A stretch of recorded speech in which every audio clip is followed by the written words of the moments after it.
Hi everyone, I'm Maureen Yeah, I'm Chris. and this is Y-ZUP. Y-ZUP.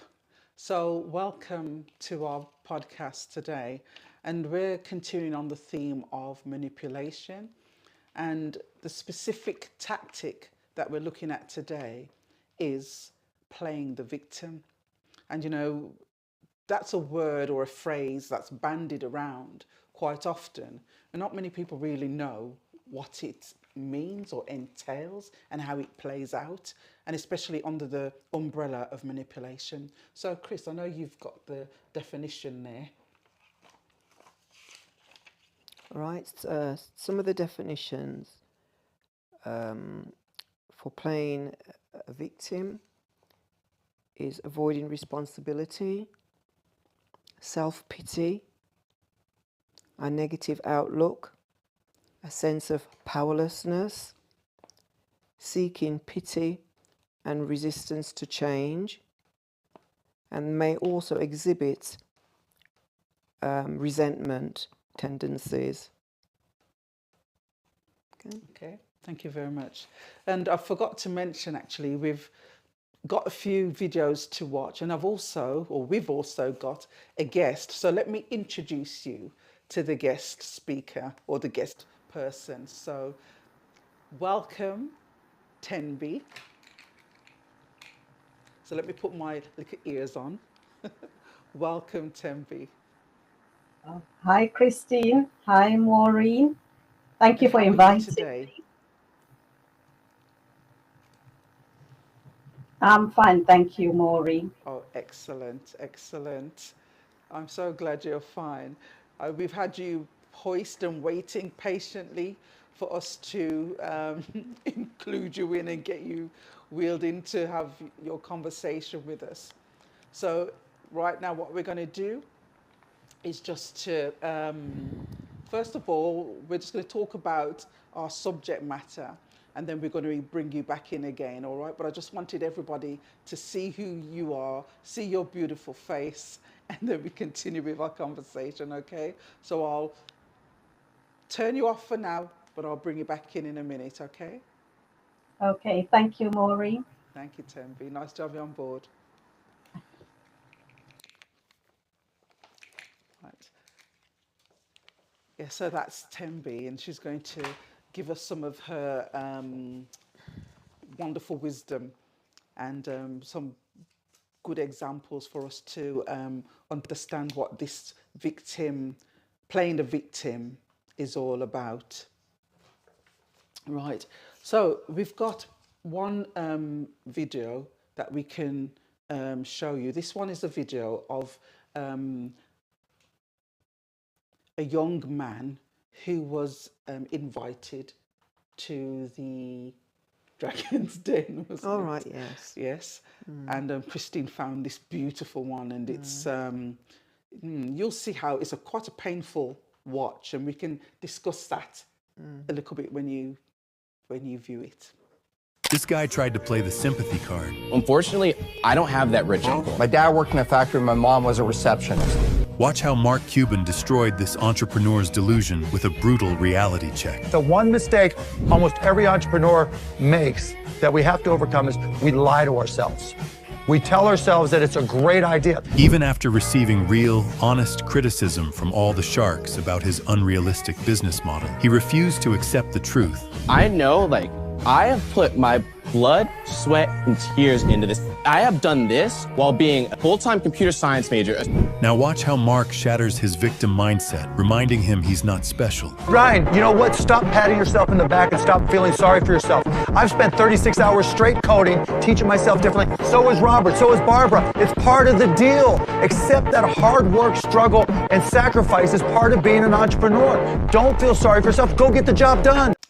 So that's quite quite a powerful and painful. I find it quite painful to watch. It was very painful. It's a bit like the definition said here. He was seeking pity and resistance to change, because even though it was telling him, he was arguing the point, wasn't he? He wasn't really taking on board what they were saying and seeing in maybe what way he has to change. Yeah. What do you think? Yeah, I agree. Because like even from the definition of this, this playing the victim, it's like he was trying to present suffering and pain as if no one else would understand it. He's the one who's been through that. He's the one who's felt that pain. He's struggled, and you should really have pity and sympathy on me to give me the money that I ask. And that didn't bode very well. But that's also, that video conjured up a whole lot of other questions for me and a whole lot of other thoughts as well.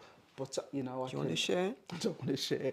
I think, and we spoke about it, didn't we? Because what it reminds me of is when, as people of colour, right, go through a struggle and everything you work hard to achieve, but yet you still come up against barriers all the time, and you're trying to kick down those barriers, but there's more behind the next barriers.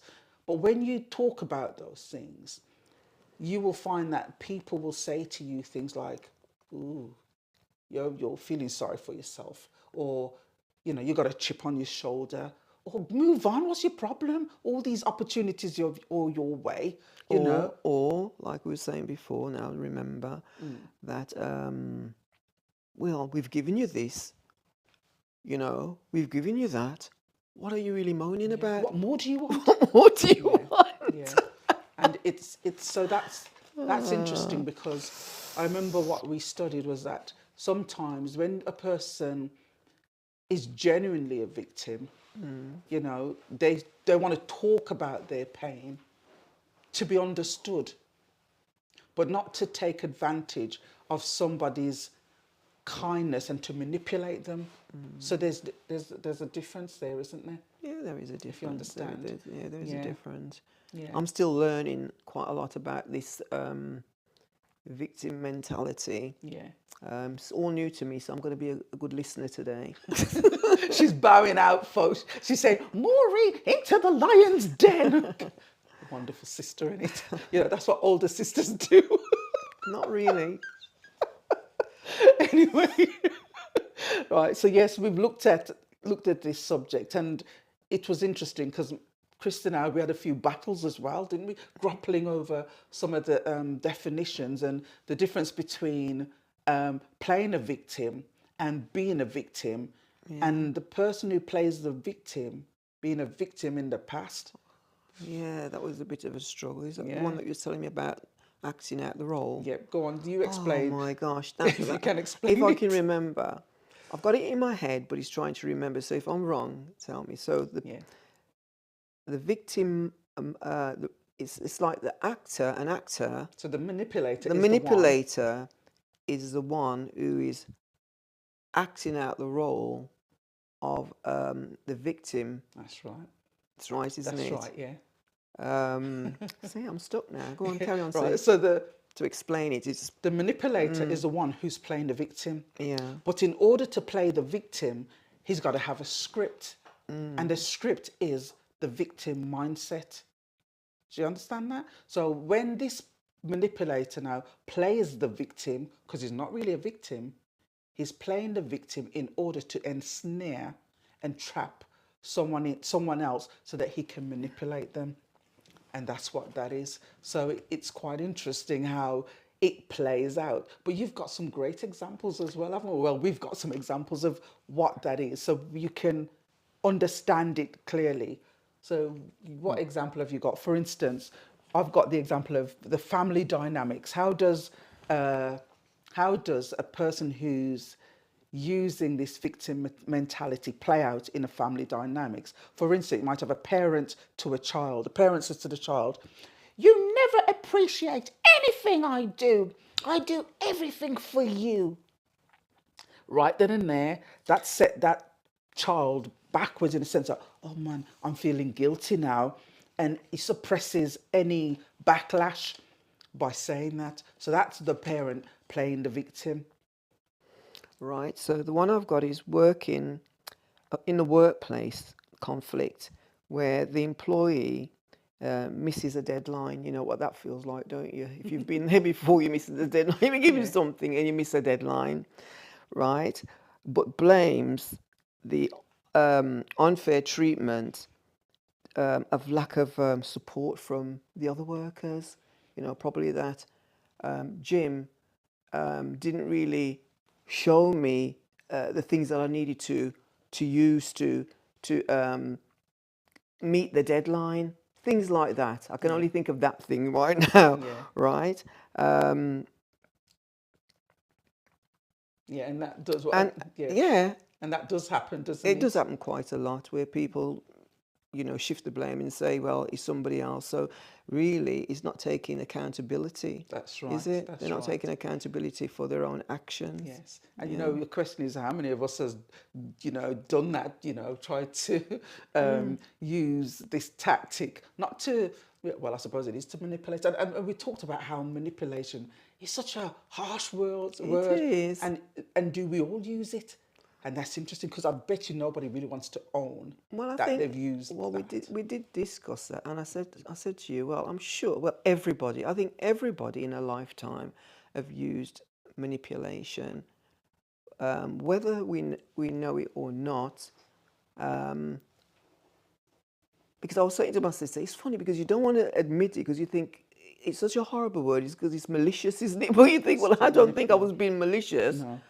But it's always still for a gain, isn't it? Yeah, because we couldn't understand. Is there such a thing as Yeah. good manipulation, or is it just bad manipulation? You know, and you've got another great example about in a relationship, haven't you? Right, in a romantic relationship where a partner cheats, right, claiming they felt neglected. Oh my gosh, I'm sure. Well, many viewers out there probably have heard that before, right? Unloved. They were feeling hurt. Yeah.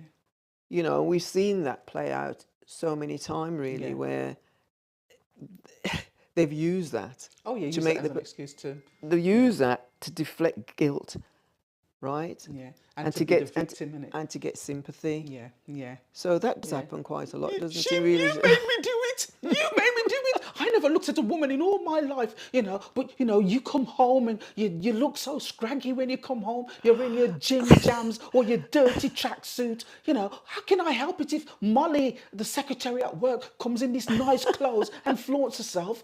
I couldn't help myself, but it's your fault because if I came home to a woman who looked like a goddess, I wouldn't be looking at anything else. It's your fault. I'm you know, that's like sending someone. She's over exaggerating, and sometimes it's not even like that. It could just be that, you know.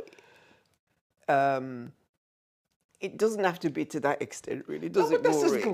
No, you got to make it interesting. Christine's kind of boring, isn't it? You got to kind of make it interesting, haven't you? Juicy up, spice it up a bit. Well, sometimes it's just that people don't really have conversation much. You know, they come home, they're busy, they don't get time to speak. You know, having a busy life. Having a busy life, that could be one of it. Having a busy life. And then they just decide, well, they're not paying me attention. I'm not getting any attention, you know, because every time I come home, the person's busy doing something, watching TV, you know, or, you know, watching football on the TV. So, you know, that's it. I'm going to go out and do whatever I've done. No? Yes. Okay. I hear you. Anyway, so that's... that's... Now she dismissed me. No, I just had a little text message. I just needed to look down quickly. So that's what it is. But yeah, so that's the relationship part. That was just a silly example. Christine gave the straightforward one. Another one is portraying... No, sorry, that's wrong. Like friendships, where in a friendship someone plans dates and constantly cancels it and accuses others of abandoning them, and that's to elicit sympathy as well. So that's part of playing the victim. But what I'm going to do now, I'm going to bring in Tem because she's been waiting very patiently, And we just want to explore some of her insights into this subject heading and see what, what juicy stuff she has to tell us today. So let me put on my second ears. Hi, Tempe. Right, so Tembi, I know you've got a few things to tell myself and Christine and our viewers here about the subject of manipulation and explicitly, I always have to keep looking, to get this right, playing the victim. So can you enlighten us? Yes. First of all, I'd like to say it's been a very enlightening conversation you've had Yeah, there, and I I do agree with you and Christine about that video was very interesting yeah, because not only did it show the victim side of it, somebody playing the victim, but yeah, also like you said, sometimes it can also happen in the opposite way where people sort of put you on the spot and yeah, say that what you're saying is actually playing the victim. So at the end of the day, you don't know whether you're coming or going. Are you playing the victim or are you yeah, really the victim? yeah, So yeah, sometimes it ends up like that. I mean, I've got a story that, a friend shared with me, very sad story in her life. And I did get the permission for her to sort of, so that if she does one day see this cast, she yes, knows exactly what that, I did ask her permission and she allowed me to share her story yes, um, with everyone. She was married to a man, and like everybody else, when you start your relationship, you're very happy and you're very hopeful that yeah, you live the rest of your lives together. yeah, But unfortunately, along the way, people, all of a sudden, this handsome, loving man turns into this spiteful person yeah, that you don't even know who they are, And at the end of it all, she didn't know who she was because of the way he treated her during that relationship. And every little thing that she did, he was criticizing, and I think towards the end of the relationship, I think he probably had an affair, and he blamed her for it all. yeah, She was to blame for yeah, it. yeah, He did it because she wasn't loving enough for him. yeah, She wasn't there. She wasn't available for yeah, him. So and at one point I think he was a little bit violent towards her as well, right, because and she says that when he was violent, he'd come back the next day to apologize, even go to the extent of buying her a car, yeah, to wow, show how sorry he was, although it was her fault. yeah, She's the one that causes him to sort of, she knows how angry he can get yeah, sometimes. And if she doesn't tell him what she's doing during the day, he gets a bit, worried and angry. So when she can't stand it, and that's why he does some of the things that, yeah, he does. And in the end, she thought that, she's better off without him, really. yes, And that yes, was the end of that. And, sometimes that's how people that have that kind of manipulation where they play the victim, that's yeah, how they do things. They blame it on other people yeah, and do not take responsibility for their own actions. And it's someone else's fault all the time. yeah, Yeah. yes. So that's the That's story I interesting. have Thanks to for share. that. Thank you for Yeah. sharing that. Thank you Um, for sharing that. Yeah. yes. So the question as well is, that your friend went through that experience. We know that can be quite destructive and killing a person's self-esteem, their identity, and so on. How did she come back from that? Has she come back from that? she's still wading through it, still wading through it. I Yeah. mean, like I said, the first step was to get out. Yeah. The number of times that it's gone on. I mean, they were married for years and years. How long it's gone on, and Yeah. she just got out and had to come back. And some of it was because she was scared of coming out of the relationship. Yeah. Firstly, because she thought she couldn't manage on her own, Yeah. because he was well off and looked after her very well, Yeah. where they lived. She couldn't imagine her life without him. She couldn't imagine. She didn't know how they have one daughter. She didn't know what she was going to do, how she was going to take that, Yeah.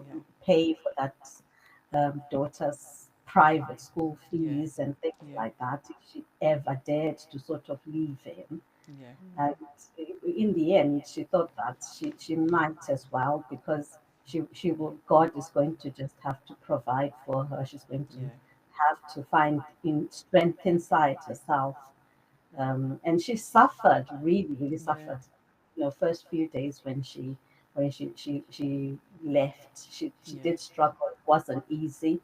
Yeah. It wasn't easy, but now she's starting to come out of it as well. She's starting to rise up, and you can see she's becoming herself. She Yeah. completely she became somebody I didn't know from the time I knew her. We grew up together, went to school together, and up to she just became somebody else. Yeah. And I missed my friend because I didn't Yes. see my friend in the shell that was Yeah. left. But I think. now I'm Yeah. starting to see my friend again. I'm Yeah. starting to see her personality come back again, that strength that she had before Yeah. of, independent thought is Yeah. coming back again, and making sure she can stand on her own 2 feet. And another way that she overcame it is just by prayer, Yeah. and through Bible reading Yeah. and talking to friends, Yeah. asking for prayers from other people, Yeah. asking people to be close to her, telling them her story, Yeah. even if it meant, you know, it- you were sort of airing your laundry. Yeah. Yeah. Sometimes your mental health is Oh far yeah. more Yeah. important than the humiliation of airing your Yeah. laundry. Yeah. Yeah. Yeah. That's so true. Yeah. I was going to say from that, do you think um, that with what she's been through, um, that if she was to go back into another Yeah. relationship, would she be able to spot, that type of trait? Personally, I don't know if she would or wouldn't be able to, because the number of times you see people falling back into the same trap. So I think maybe currently she might need time to sort of rest a little bit. And once she gets back and learns the lesson really, really well, maybe she can then spot that. Yeah. Yeah. Yeah. I suppose that's true in it is when you heal yourself, and I suppose you've got to give yourself that time to do that, because when you move too fast without reflecting and being aware of yourself, setting boundaries and so on, you can fall prey again. So it's best Yeah, to wait because you're less vulnerable than once you've started to heal. Yeah. yeah. So it's And wow. yeah, the number of times you've seen it like as a friend, but Yeah. it's difficult for you to explain to that friend because at that time she doesn't want to listen. Wow. That's Eh, so. It's So are you saying that as a friend you could see those signs that she was being manipulated? You could. Wow. However, the problem is Yeah. sometimes people, my experience has been as a friend, people turn around and look at me and say, I'm all right. even relatives say that. They say, don't listen to Tembe. She's married. She's happily married. I'm sure she's got her own things happening, but she Yeah. doesn't tell anyone. So now she wants to come to you and tell you what's happening in your life and wants to destroy your marriage. So if I were you, I wouldn't listen to her. And you can see sometimes some things happening in her head as well, Yeah. and saying, you want to destroy my relationship, you Yeah. know. So you sort of try and sort of walk on eggshells Yeah. around them and try and you, there's a time when what I've learned out of my friendships is that you have to listen and let them, you know, work it out for themselves, Yeah. you Just Do you know. know, true. do you know what it is, Tembe? I think sometimes when you're going through that actual thing of being manipulated, it's hard for you to see it yourself because you're in it, so you don't see it. So when somebody else is telling you that, you still can't see it until you probably sit and reflect. And sometimes it could take years, like you said, your friends. Yeah. And then after that, she'll probably realize that the feeling that she's feeling is not right. And she'll realize that, something is happening and that's really, really, really wrong. I don't know Yeah. whether she would have thought that it is manipulation, but obviously she saw a sign that something wasn't right. And I think you hit the point there that sometimes people going through that experience know something's wrong, but they don't put it together to realize this is manipulation, because manipulation sounds so massive. It's Yeah. a monster, isn't it? And to say this man that I love is a monster, it's And not only that, you're always looking for the change, and like you said before as well, you do something nice, and then you look and think, well, maybe, it's not what I think. He yeah, was nice to me yeah, tonight or yesterday. yeah, So yeah, yeah. I Yeah, think, and you yeah, think maybe it is me. yeah. yeah, That's you right. do, yeah. Maybe it is me, and that's a Yeah, part of that, isn't it? Him playing the victim makes her feel it must be me. I must have yeah, done something to make him do that, and that's a yeah, part of that control. And it yeah, reminds me of an abuser, wife abuser, because really it's the same thing. It's the same thing, It yeah, is. They use manipulation yeah, and control yeah. And the victim mentality, and the victim mentality. because I think, So, yeah. yeah, because when a man or an abuser hits his partner, you watch it on the movies, don't you? He starts crying and saying, babe, I love you, and I wouldn't have done it if only you'd cooked my favorite meal like I always wanted. You made me do it, but darling, I love you, and I won't do it again. And then, like Christine says, he brings flowers or buys her something really nice, and she thinks, well, maybe I should have cooked his favorite meal of sausage and mash. So it's all my fault. So yeah, it's a terrible thing, isn't it? yeah, Yeah. But that's nice to be able to have these conversations really, so that people can hear and look into their own lives and experiences and see if there's any red flags, because Yeah. red flags are always there. Even when you're courting someone, you've got to be looking out for red flags. And I think sometimes the danger is, this is in relationships, of course, that people are full of all the butterflies and they don't have that calculated thought process into who is this person who's coming to me as a nice person, is there more to this person than meets the eye? And how am I going to find out? You know, it sounds harsh coming that way, doesn't it? But that's survival. Yeah.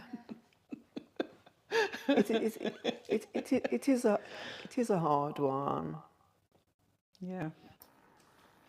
So, okay, I think we've, let me see, because one thing as well, we wanted to ask the question, Tembi, if you know, and we'll discuss it with you as well. So we're not putting you in the deep end, but do you know the difference between persuasion and manipulation? Because, you know, sometimes we may be warning people about, don't be manipulated, watch out, watch out. And somebody could be the genuine article, but it just looks like they're manipulating. What's the difference? Manipulation. It is a hard one because me and Maureen was just discussing this before, and it took me ages to actually think about it.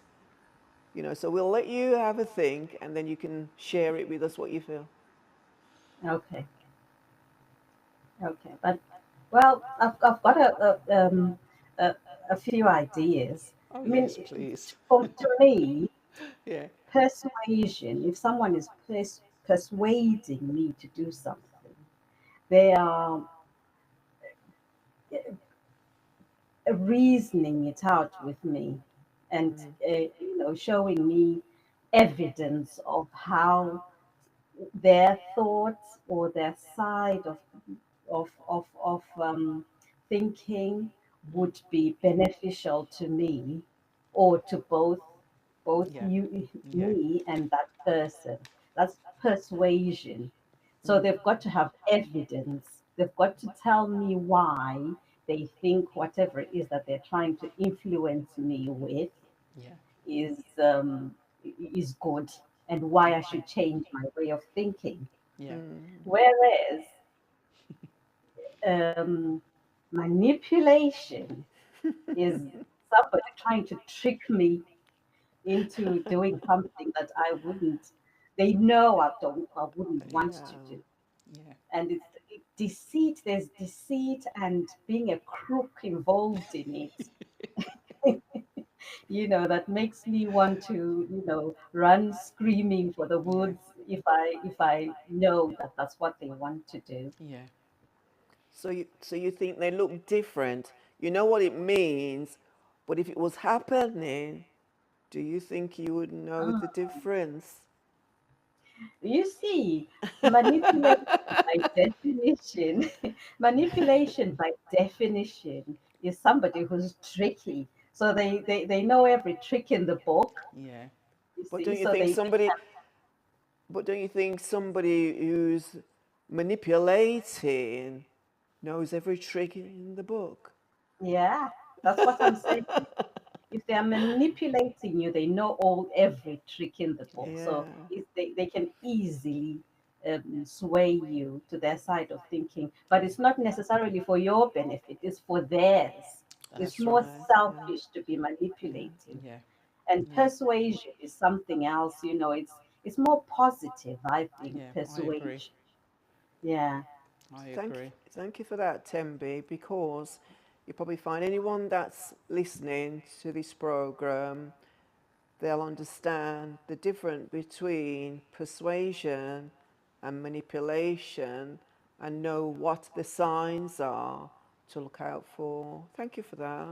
Yes. Thank you, Tembi. So I think we've covered all that we need to, but I know there was something you wanted to say to the end, because I know you've got a spiritual aspect that you wanted to bring, a scripture you wanted to read, that you think would be quite poignant. Yes.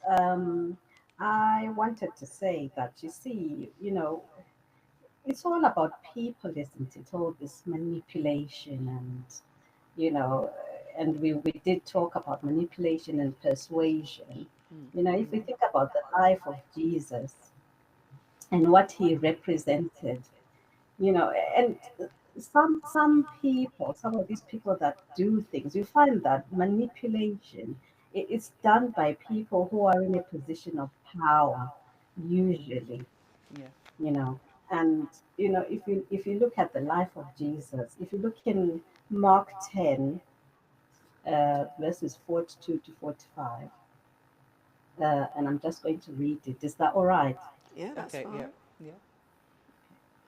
And Jesus called them to him and said to them, "You know that those who are considered rulers of the Gentiles lord it over them, and their great ones exercise authority over them. But it shall not be so amongst you. But whoever would be great among you must be your servant, and whoever would be first among you must be slave of all. For even the Son of Man came not to be served, but to serve, and to give his life as a ransom for many."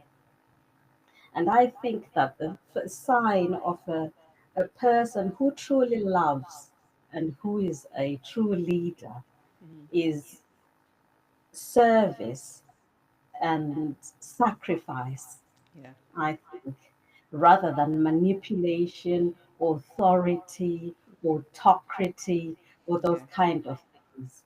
I think that when somebody is serving and sacrificing, just like the way the life of Jesus was, it wasn't. I mean, how much power did Jesus have in his Yeah. hands? How much power? And Yeah. yet, he all those people that spat on him when he was walking didn't listen to him, and yet he loved everybody.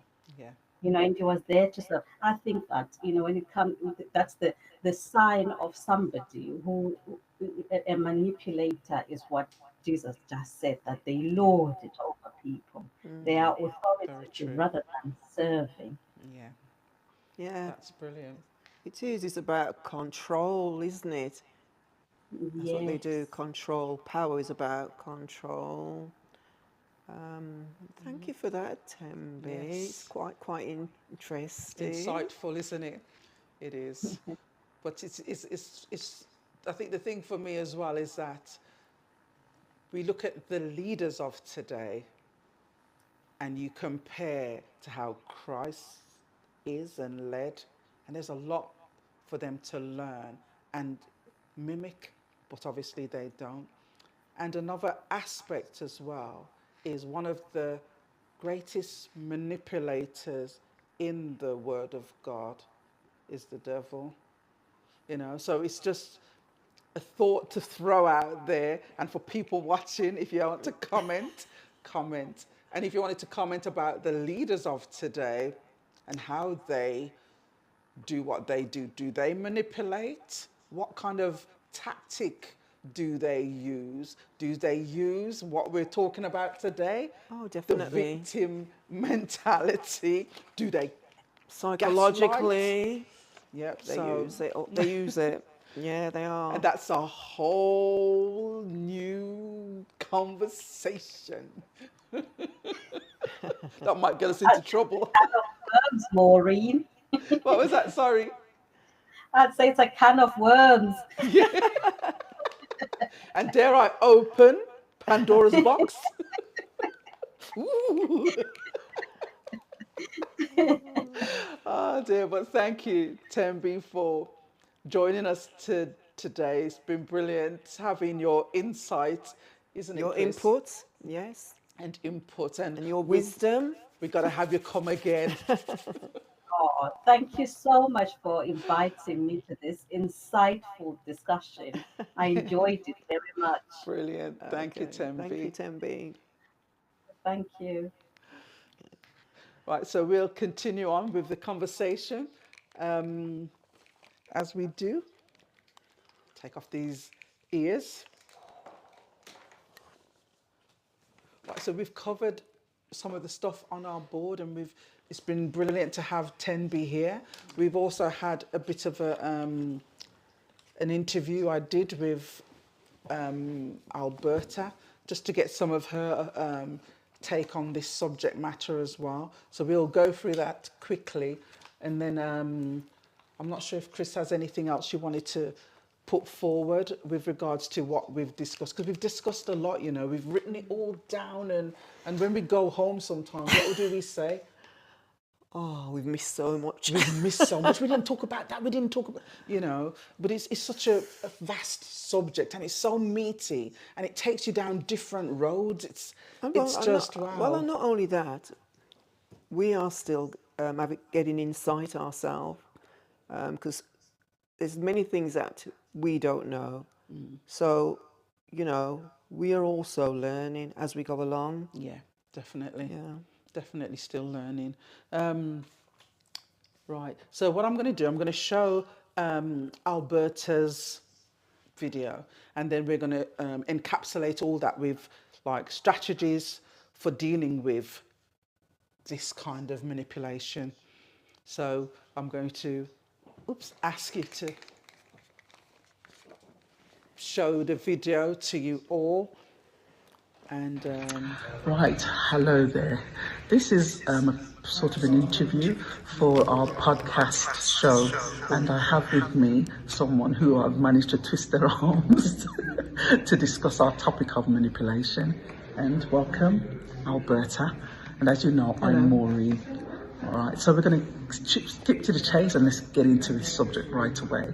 So we're talking about manipulation, as I've said before, and we were looking at things such as, what was it? Blame shifting. We talked about gaslighting already, and we were also looking at playing the victim, and there were various other tactics as part of manipulation. So Alberta, what have you got to tell me today about well, you've talked about your experience before, but what do you know of manipulation? And, you know, some of the things we thought about were in terms of what are the signs, the flags, and how to heal from that. Yeah. I think you have to recognise, first of all, what manipulation is. And I remember, and I think I spoke about this a little bit before, but because of my upbringing, I was quite naive about people, and I believed everything was good, everybody was good, and so on. But I do remember this one instance in particular where I started to believe this person who had shown me a certain face, I started to see from a different angle, and it wasn't that that person had changed. But let me just tell you what actually happened. I'd gone on holiday. It was like a family. It wasn't a family holiday, but it was like a church holiday, and the family were all together. We were in different places, and I'd forgotten an item, so I asked the family, this person, to loan me this item, and so they did. And then someone who I thought was a good friend of mine came and said, "Oh, this person wants their item back." And I said, "Okay, just say thanks very much, for it really helped us to have this," because I'd forgotten it, you know, a bit dippy. Yeah. And then this person went, yeah, okay. So the next day, I was walking back from one of our meetings, and I saw the person who had loaned me the item. So I said,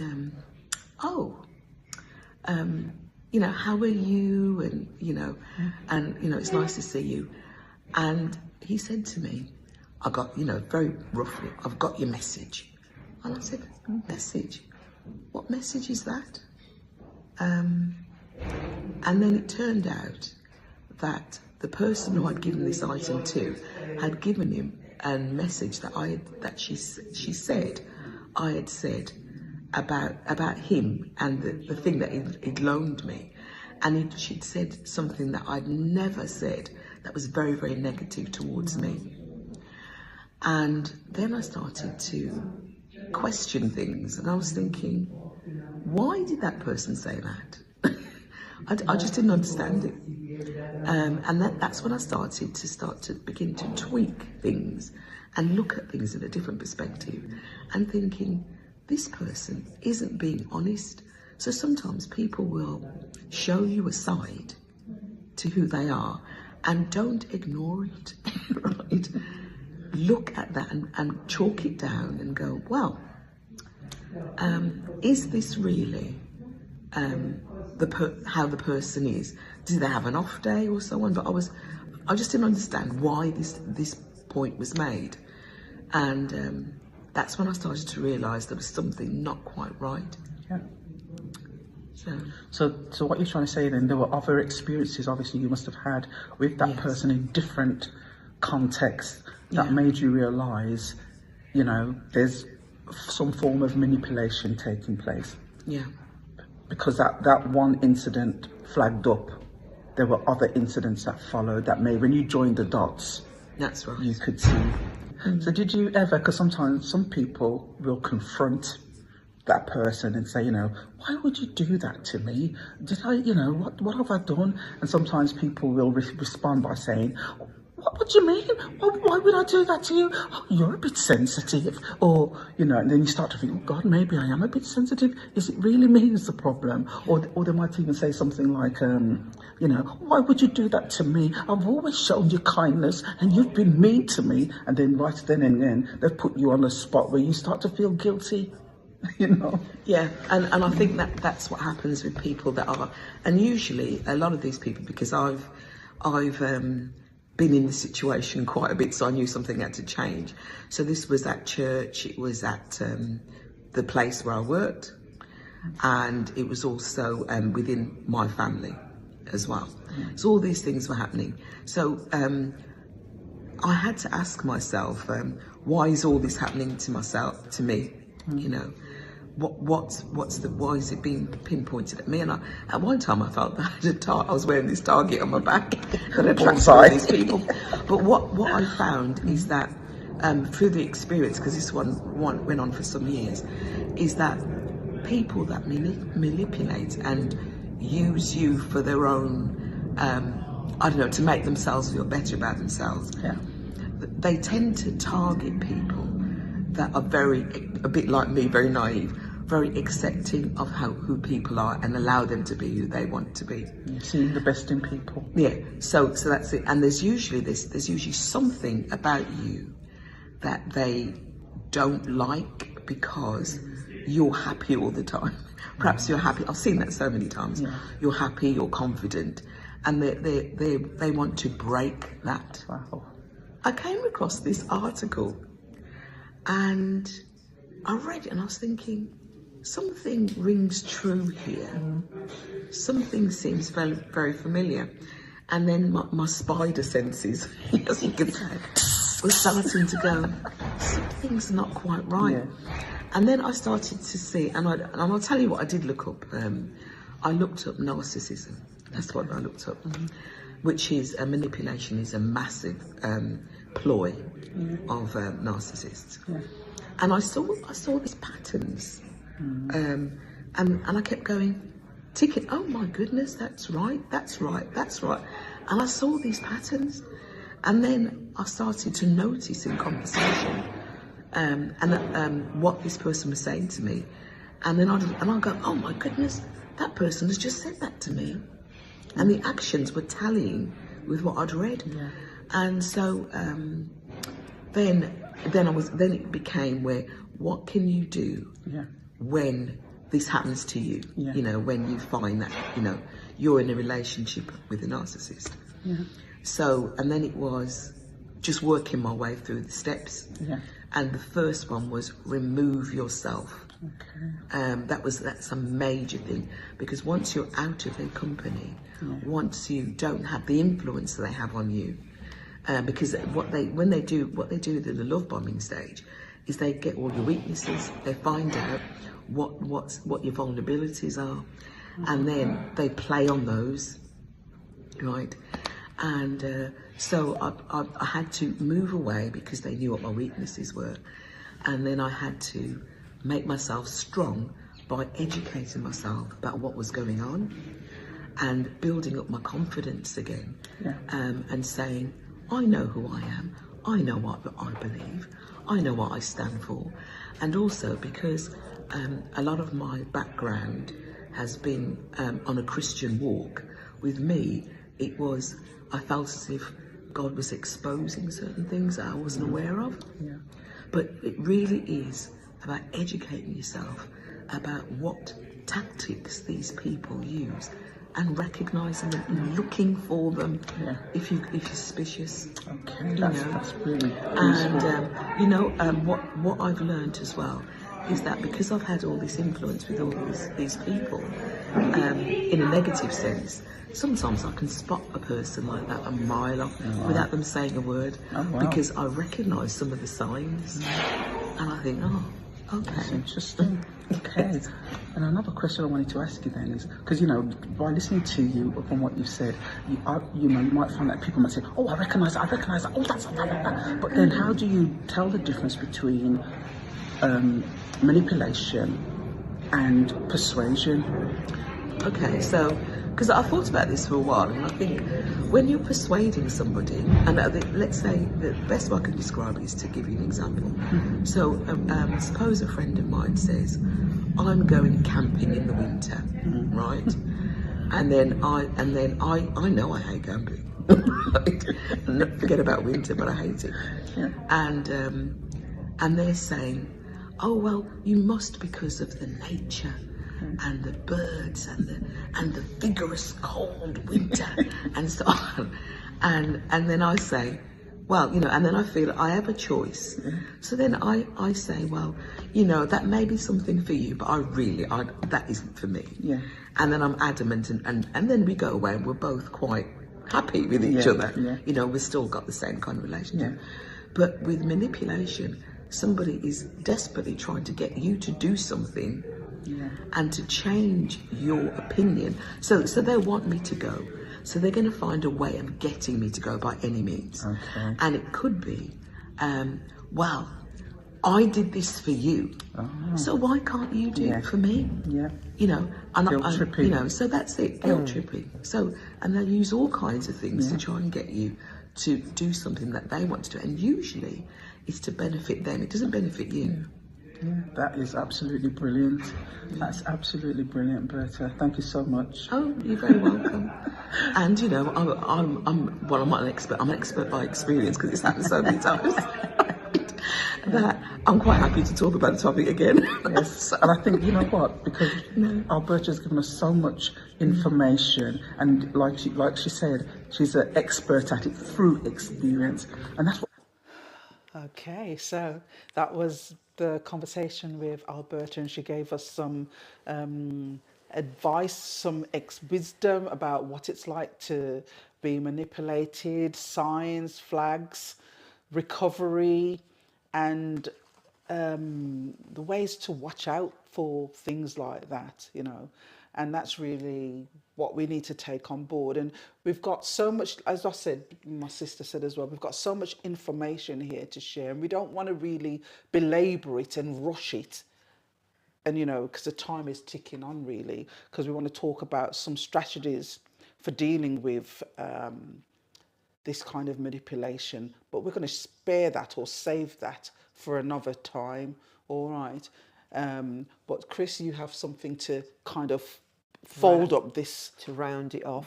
Today. Right. To round it off, I found this little thing. It said the difference between playing the victim and being a victim is who we hold accountable for our suffering. Real victims hold their abusers accountable. People who play the victim hold their victims accountable. Touche. Yes. Touche. So that's me and you out now, Chris. We've done our bit for today about the victim mentality, or playing the victim. And as we said, it's like an actor. I'll let you do it, Mo. It's like an actor pretending to be the victim in order to manipulate. And we talked about like a wolf putting on sheep's clothing. Oh, yes. Do you understand me? A wolf putting on sheep's clothing so they can devour you and consume you. And that's kind of graphic, but it helps you to remember. They seem nice, but underneath, that's right, they're not nice. You see the fangs. So it's important to be aware and keep your eyes open and all your senses aware, you know. But like I says, next time we come back, we'll talk about some of the strategies for dealing with this kind of manipulation of playing the victim, and some awareness things you need to be aware about in terms of yourself, you know, to be well in yourself. So that how will you put up ward that what off. boundaries you can put up when you see it coming. Yeah, so we'll talk to you about that next time. So be tuned, and as we always say, like, subscribe, and share, please. You know, because we want people to be informed because we care about you. So thank you so much for tuning in. Hope you've had a good time. Go make yourself a cup of tea now and some toast. Yeah, I'm going home to have a sleep now because I'm tired. Yeah, our And stomachs have were something- rumbling. and have some- Our if stomachs you were hear a rumbling, it's our stomachs. See you. Thank you.